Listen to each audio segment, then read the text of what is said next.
Good morning and welcome to the second quarter of 2018. My name is Dominique Wilkins and I'm the founder of Dom1n8t Ventures, where our first business is Dom1n8t Sales, a sales consulting and training firm.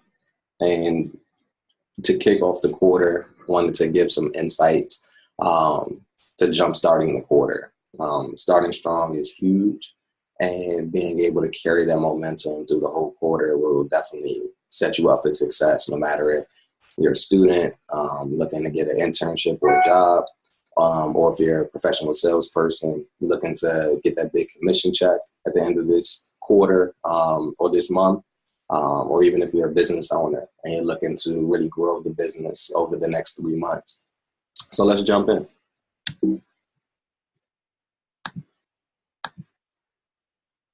So the agenda for today, just want to introduce myself. I've been in sales for about 10 years, been training sales reps for over the last 3 or 4, and then I moved into a business development role currently in addition to the training business.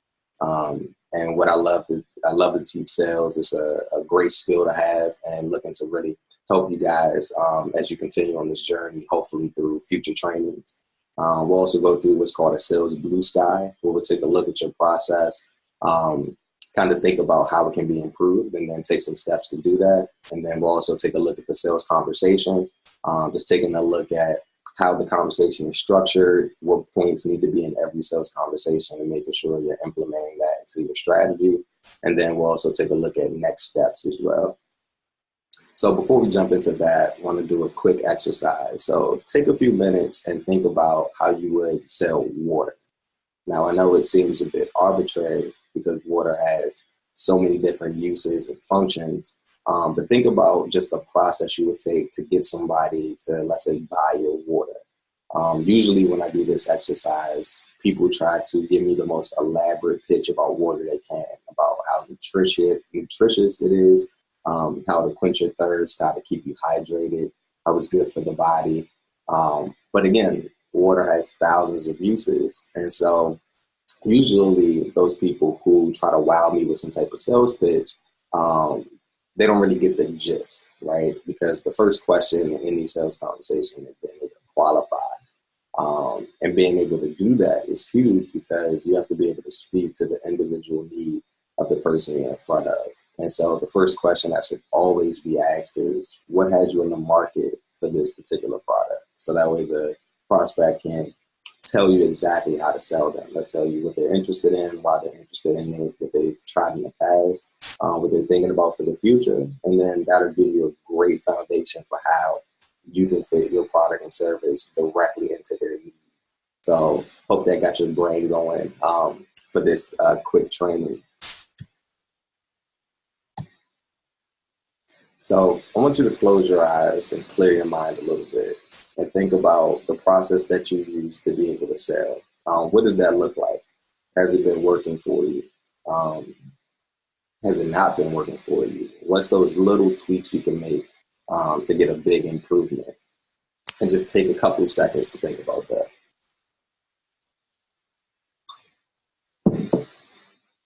Great. Hope you got those things in your mind. So let's talk about the first 2 basic rules of sales. The 2 basic rules is that if there is no need, there is no sale. And then the second rule is if there is no emotion, there is no sale. Need is huge because, again, you have to get somebody to act on something. And usually this means parting with some hard-earned cash. In order to do that, people really, truly only invest in things that they can't do for themselves. Now, of course, there are a lot of wants out there that people spend a lot of money on, but that also goes back to some emotional need that they have, whether it's for, popularity, self-esteem, maybe for their intelligence. But at the end of the day, it all comes back to some need that we have. And it's our job as a salesperson, whether we're selling ourselves or some product, to be able to really find that need for the prospect and then be able to tailor our solution to that. What goes along with that is actually emotion, because humans are emotional creatures. We typically don't like to take action when we have to, when we first think about it, like, hey, maybe I should take this action. We usually do it when we have no other choice, when, we absolutely have to do it and it's at the last moment. So our job as salespeople is, how can we speed up that timeline? How can we create some urgency? And the way to do that is through emotion, because in any sales conversation, there has to be some tension. You have to have that tug and pull between the prospect and yourself as a salesperson. So what does that look like, and how do you make that happen? And so when you're thinking about your new sales process for this quarter, just think about, hey, am I finding the need, but am I also finding the emotion to make that need, to make that person act on that need sooner than later? And then you have to think about, is your product or service static or fluid? Is it static in that it only reaches kind of one audience, or is it fluid in that many audiences can benefit from your product or service? And so being able to figure that out also informs your sales pitch or your sales process. Because if it's static, then, hey, your message needs to be very clear-cut, laser-focused on that specific audience. If it is fluid, you have to be able to adapt to the different audiences that you may be appealing to. So an example may be,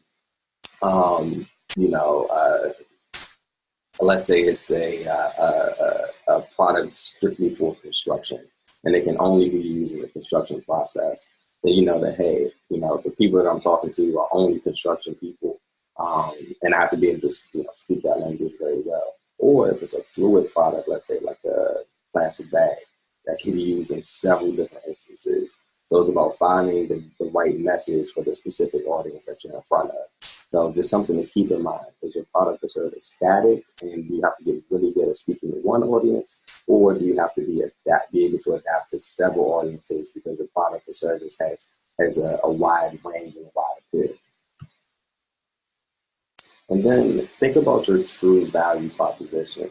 So usually, salespeople want to give you a list of features and benefits, and those things are great, but they don't show the true value of that product or service, because even though it does a bunch of things, if it doesn't make my job easier, if it doesn't help me do something faster, if it doesn't increase revenue or decrease expenses, then there's no true value there. It's just, again, a list of features and benefits. So how can you make those features and benefits tied to a real value that resides with that person? And again, being able to qualify them, being able to really understand their need and figure out that emotion and what value they're really looking for will be huge in terms of being able to communicate the value proposition of what you're selling, or again, even of yourself. So let's jump into what the sales conversation looks like.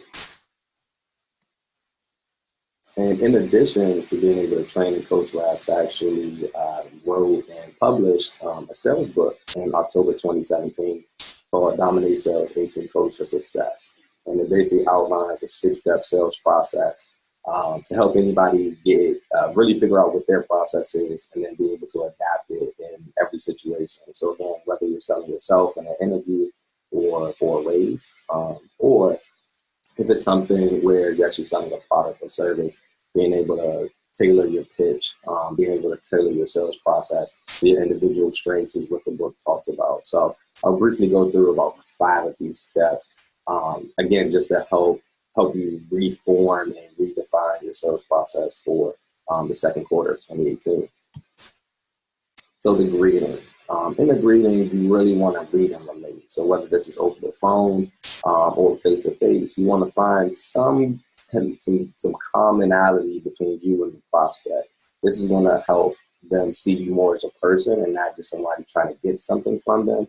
Because again, when it's something new, we all come up with our defenses. So the greeting is a great way to, share a smile, share a couple of laughs, share a couple of commonalities, whether that be sports, music, film, museums, just something you guys both like to relate around, and that person can see you more as a friend.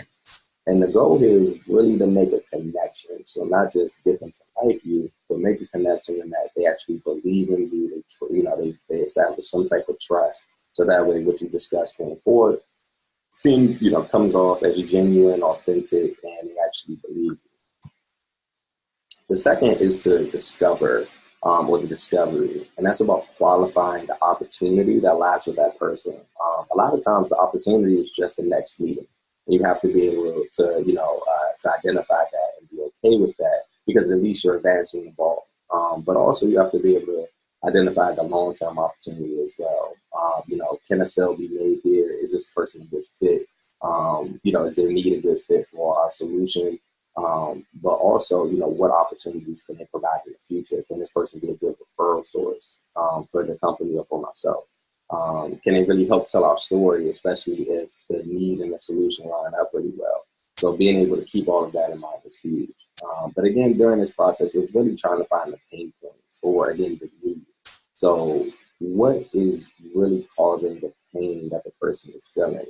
So for instance, if you're let's say you're selling a home security solution and the person just had a break-in, you're giving them that peace of mind that they're looking for. Or let's say you're selling doors and windows, and their windows are really thin, and they're getting those drafts, and their energy bill is skyrocketing. So again, finding those pain points is huge to be able to, talk about why your window will actually fill those gaps that they're having. And then you also want to find out, what are the potential hurdles? What could stop us from finding some type of deal and some type of win-win for both sides? Is that timing? Is that budget? Is that just, is that person in the right mindset? Are they prepared to make that decision? So it's huge to be able to ask those good qualifying questions, such as, again, what has you in the market? What have you tried in the past? What do you think, will be the best solution for you? So again, you can understand where they are, what they know, and then again, try to fill in those gaps with your solution.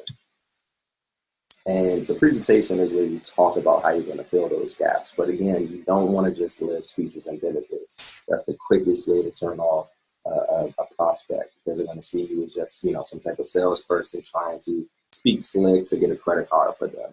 So think about the presentation in terms of, what story can I tell to illustrate the value? And you may do that through some features and benefits. So you may tell a story about how, if we use the security system example, you may tell a story about how, you spoke to somebody, they didn't purchase right then and there, maybe a week later they had a break-in, and then they called you back wishing that, they had bought sooner than later. So again, get that peace of mind.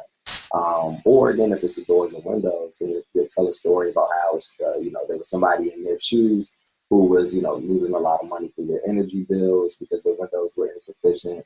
It was always cold in the house. In the summer, they could, and in the winter, they couldn't keep the heat in the house. And so, you could tell a story about how your window really helped somebody, save XYZ on an energy bill, but also they just had a more comfortable home and a better experience in the home.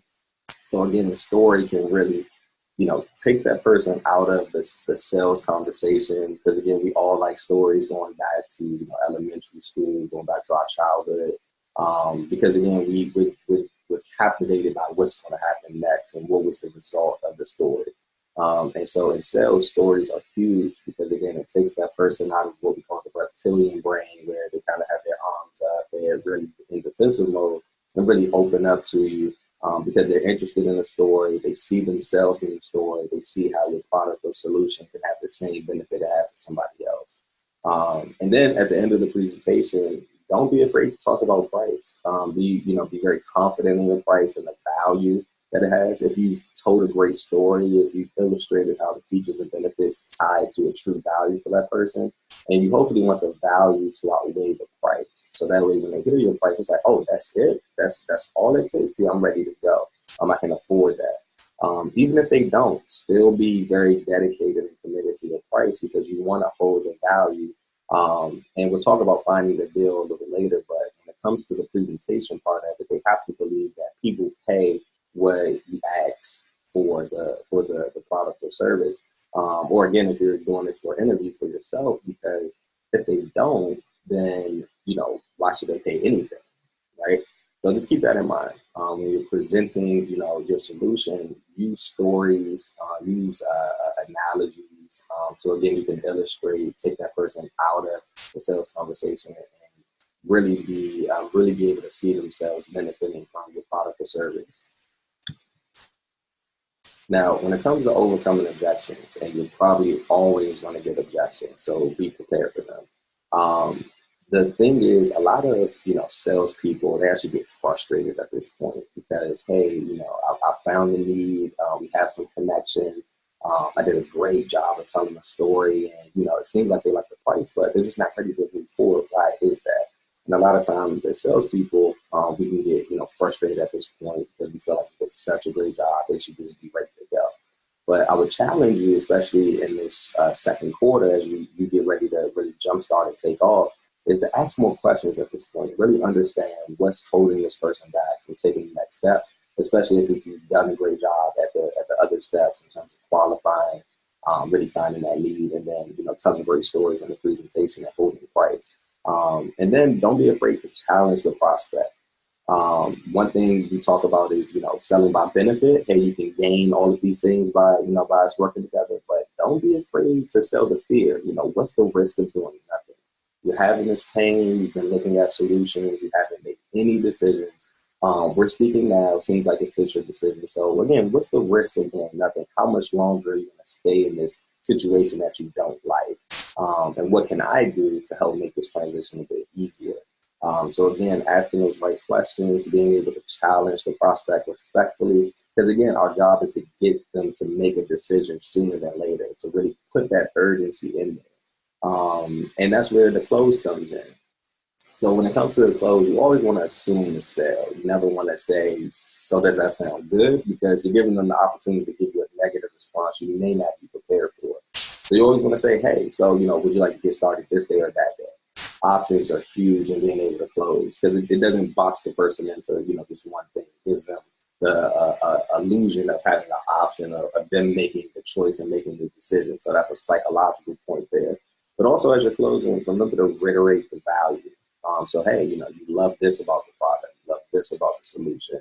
We really came together on these points, which is huge, and this is how it's going to benefit you. And then you reaffirm the decision, hey, by us working together, remember you're getting these benefits.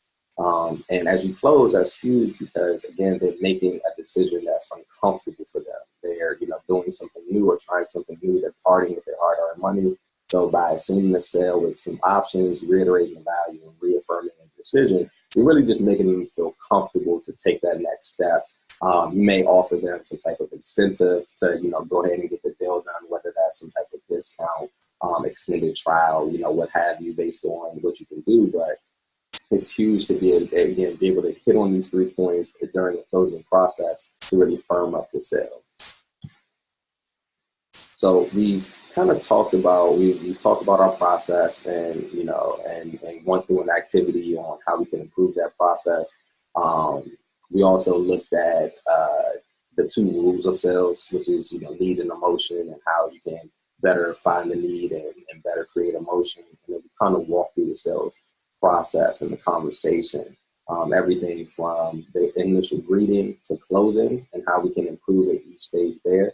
But what's next? So now that we've kind of taken a look at our process, we've kind of reminded ourselves of some things that happen within the conversation. Where do we go from here to really jumpstart the second quarter? And so I would challenge you to look at this as, look at this from the entire quarter standpoint. So we're here in the first business day of April. We're kind of game planning now. In May, we'll take a look at, we have some action items we'll talk about in a second. In May, we'll talk about how we can increase activity. And then in June, talk about what processes have seemed to be the most efficient so we can finish out the quarter really well and then start the second half of the year. But here's the action items for April. The first one is find 5 to 10 clients that you may have dealt with recently, or even if it's been in the past, and express some gratitude to them. Thank them for doing business with you. Thank them for saying your product or service of you is the best option. And then from that conversation, look for ways to upsell. A great way to kick off a quarter is by capturing new business from people you've already done business with. And that's huge because it gets your confidence up, it gets some new revenue in the door. But again, it reaffirms the relationships you've already built, and it's free because you've already created these relationships. You don't have to do any marketing. You don't have to do a lot of outbound stuff or spend any money, regarding social media. So, reach back out to those clients that are already happy with you, expressing gratitude and look for opportunities to, upsell them into, more product that you're offering. The second thing is ask 5 to 10 friends or contacts. What's the one thing I can do to help you this week? And this is from the reciprocity principle. In sales, it's always good to give something to your prospect they weren't expecting. So that way it creates some type of some tacit obligation that they have to reciprocate that to you. So one thing, usually you might do in sales is give a slight discount or give an extended trial. In this standpoint, you're actually saying, hey, how can I help you this week? There's one thing I can do for you this week, whether that be an introduction, giving you some motivation, answering a question for you. What can I do for you? And then once you do that thing, now they have, again, this obligation to do something for you. And that's when this third bullet comes in. So it may be 5 or 10 other people, or maybe the same person, but who is one person you can introduce me to who may need my product or service? And that's a great question to ask because, we know people, the people we know people, and people do business with those that they like. So getting that warm referral from somebody who you've done something for, they're trying to, return the favor is huge, and it helps both of you guys grow. And again, those referrals are free. So you didn't spend any money for this. You may spend a little time doing a couple of favors, but beyond that, you're getting those good referrals that are warm. And again, this person has some type of need. So you already know that, hey, they have the need. How can I? All you have to do is go through a process to really fill it. And again, show them why you're the best option to fill that need. So I really appreciate you taking this, about 15, 20 minutes to kind of look at some ways to jumpstart your quarter. I hope this was beneficial for you and not too drawn out or anything. Hope it gave you some great information, some things to get your mind going and seeing how you can really have a big impact in the second quarter of 2018. I want to remind you that if you need any more help or resources, you can always visit www.Dom1n8Sales.com, which is spelled DOM, the number 1, the letter N, the number 8, and T, sales.com, where you can check out our blog. You can also look at our podcast. And again, if you're looking for one-on-one training, or if you have group trainings that you need done for a business or your own sales reps, then we offer those services as well. So again, thank you for tuning in, and look to see you do more trainings, whether it's our online course or our next free training coming up in May. So have a great day. Have a good jump start to the quarter, and look forward to speaking with you soon.